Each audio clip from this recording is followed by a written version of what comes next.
Let's turn to New South Wales politics quickly. Now, I want to stress what we're talking about here. It's not sort of two-party preferred, the two parties, but how the two leaders are going.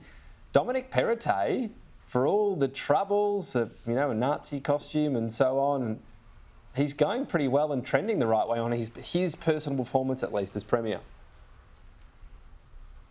Yeah, his approval rating is ticking upwards, just broken over the 50% mark in our last poll. He's looking at a net positive rating that is more than 20 points ahead of where the former Prime Minister was prior to the federal election. I believe some people are calling him Teflon Don. If I was in the Premier's office, I'd be thinking positively about these numbers. One thing to mention is that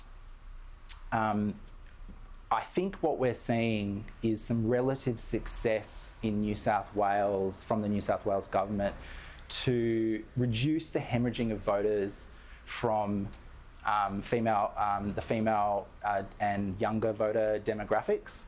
And I think that these numbers show that it's working for the Premier as well. Potentially because of their we'll bring up Chris Minns so you can talk about him too. Sorry. Policies. Yeah.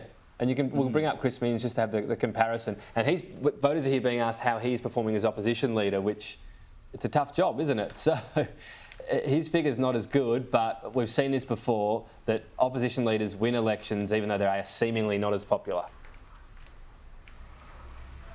Yeah, that's right. It's quite usual for opposition leaders to not enjoy the same kind of approval ratings as incumbents. But these are still relatively positive numbers for the opposition leader. Yeah.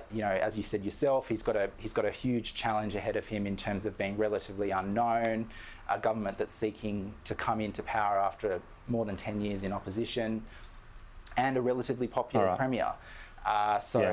Yes, these aren't great numbers, but they're certainly not terrible either. Clearly net positive, so I don't think his camp will be too worried, but not taking anything for granted. Peter Stahel, great to get your thoughts. Thank you.